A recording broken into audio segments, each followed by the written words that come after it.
Sirach 26. Palaran ang bana sa usa ka maayong asawa, mapilo ang gitas-on sa iyang kinabuhi tungod sa iyang asawa. Ang usa ka maayong asawa maoy kalipay sa iyang bana ug magkinabuhi siya diha sa kalinaw. Ang usa ka maayong asawa maoy usa sa mga bililhong panalangin nga gihatag ngadto kanila nga mahadlokon sa Ginoo.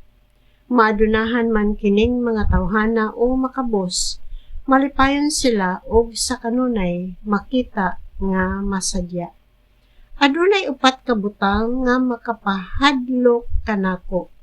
Ang daotang mga tabi nga ipakaylap sa lungsod, usa ka pundok sa mga tawo nga nagkaguliyang ug mga bakak nga pasangil.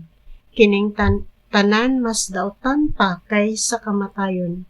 Apan ang usa ka babae nga masina sa laing babae maoy hinungdan sa kasakit sa kasing-kasing ug sa kaguol. Hait ang iyang dila ug makasamad sa tanan. Ang usa ka daotang asawa sama sa usa ka yugo nga dili mohaom. Ang pagsulay sa pagdumala kaniya nahisama sa paggunit sa usa ka tanga. Ang usa ka babae nga hubog moy usa ka makapungot nga talan-awon. Dili siya makatago sa iyang makauulaw nga panglihok. Mailhan nimo ang usa ka maulo-ibon nga asawa tungod sa iyang mapangahason ug igat nga tinan-awan. Kung ang imong anak nga babae matinumanon sa iyang gusto, bantayi siya pag-ayo. Kung dili, magpahimulos siya sa bisan unsang higayon nga iyang mahimo. Kung magpalabis siya sa pagka matinumanon sa iyang gusto, pagbantay ug ayaw kahibulong kung pakaulawan kaniya.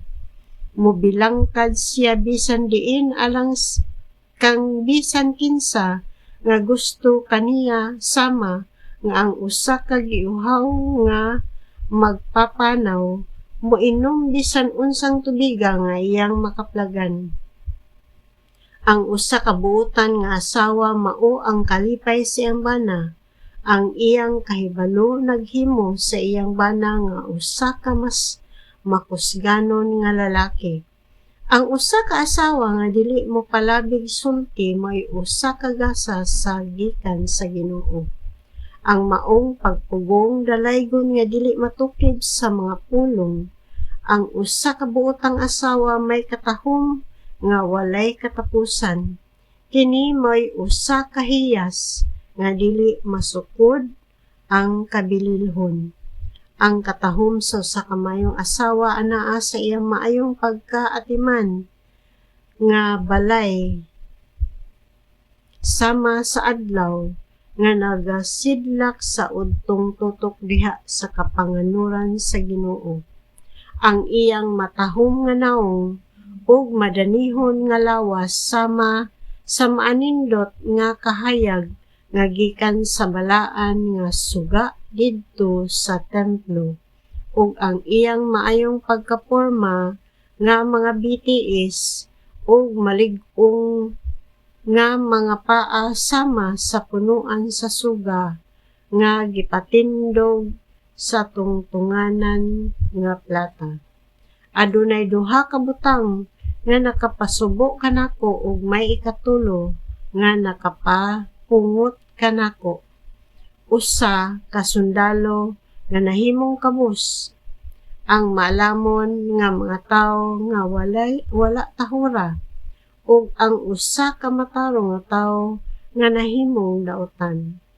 Ang Ginoo magsilot sa maong tawo pinaagi sa kamatayon. Ang usa ka magpapatigayon halos dili makalakaw sa pagbuhat ug daotan. Ang tanan tigbaligya sad-an.